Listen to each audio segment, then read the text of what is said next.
بسم اللہ الرحمن الرحیم۔ معزز دوستو، ایک تاجر کی بیوی تھی۔ اللہ تعالیٰ نے اس کو نیکی بھی دی تھی اور حسن و جمال بھی دیا تھا۔ وہ زندگی گزارتی رہی۔ اس کا خاوند سفر کے لیے کسی دوسرے شہر جاتا۔ کچھ دنوں کے وقفے سے اسے اس شہر جانا پڑ جاتا ہے، وہاں اسے رہنا پڑ جاتا ہے۔ اب اس کی بیوی نے یہ محسوس کیا کہ اس کے خاوند کا قیام وہاں زیادہ ہونے لگا ہے، لہٰذا اسے احساس ہوا کہ کہیں اس نے وہاں دوسرا گھر تو نہیں بنا لیا۔ چنانچہ اس نے اپنی اعتماد والی ایک خادمہ سے کہا کہ تم اس کے پیچھے جاؤ اور دوسرے شہر میں جہاں رہتا ہے وہاں ہمسایوں سے جا کر معلومات حاصل کرو۔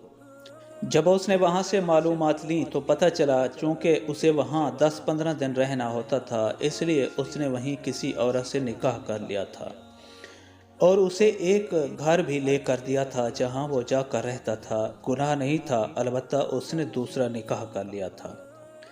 جب اس عورت کو کنفرم ہو گیا تو اس نے سوچا کہ میرے خاوند نے نکاح تو کر لیا ہے، اگر جھگڑا کروں گی تو خاوند کو خواہ میرے سامنے شرمندگی ہوگی، یا یہ بھی ہو سکتا ہے کہ میرا خاوند کھلم کھلا کہہ دے کہ میں ادھر بھی وقت دوں گا اور ادھر بھی وقت دوں گا، تو مجھے ایسا کرنے کی کیا ضرورت ہے؟ جو محبت کی مساوات میرے اور میرے خاوند کے درمیان ہے، کیوں نہ میں اسی کو برقرار رکھوں۔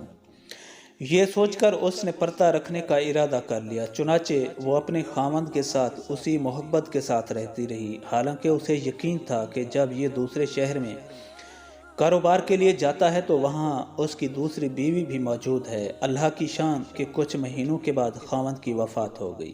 جب خاوند کی وفات ہوئی تو اس کا جتنا سرمایہ تھا وہ سارے کا سارا اسی بیوی کے پاس تھا۔ جب اس کی تدفین کا مرحلہ مکمل ہوا اور اس کی وراثت کی تقسیم کا وقت آیا تو اس کی بیوی نے اپنا حصہ بھی الگ کیا اور دوسری بیوی کا حصہ بھی الگ کر دیا، اور اسی عورت کو جس نے اس کو بتایا تھا کہ اس کا دوسرا نکاح بھی ہے، اس کو بڑی رازداری سے کہا کہ کسی کو پتہ بھی نہ چلے اور کوئی میرے خاوند پر بات بھی نہ کرے، لیکن اس کی وراثت میں اس بیوی کا شرعی حق ہے۔ مجھے قیامت کے دن اللہ کے یہاں جواب دینا ہے، اس کا حق میں نہیں کھا سکتی، لہٰذا یہ پیسے لے جاؤ اور اس سے کہو کہ تمہارے خاوند کی میراث میں سے یہ تمہارا حصہ ہے، اسے وصول کر لو۔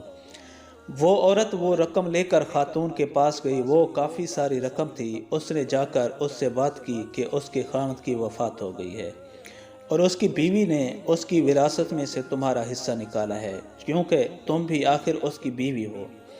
وہ اگر تمہارا حق کھائے گی تو وہ قیامت کے دن اللہ کو جواب نہیں دے سکے گی۔ لوگوں کو تو پتہ نہیں مگر اللہ کو تو پتہ ہے، لہٰذا تم یہ اپنا حصہ وصول کر لو۔ اس عورت نے وہ رقم پکڑ کر کہا کہ اللہ اس کا بھلا کرے، وہ کتنی نیک عورت ہے، وہ کتنی اچھی عورت ہے جس نے میرا خیال رکھا۔ پھر اس نے کہا کہ تم یہ مال میری طرف سے لے جا کر اس عورت کو واپس کر دو، اس لیے کہ اس خاوند نے مرنے سے 1 ہفتہ پہلے مجھے طلاق دے دی تھی، اور اس طلاق کا پتہ یا مجھے ہے یا میرے اللہ کو ہے، لہٰذا اس وراثت میں میرا کوئی حصہ نہیں بنتا، یہ اسی کا حصہ ہے، لہٰذا اسے واپس کر۔ یہ تعلیمات کون سا طریقہ زندگی دے رہا ہے؟ یہ دین اسلام دے رہا ہے۔ دنیا کو تو معلوم نہیں کہ حقیقت کیا ہے۔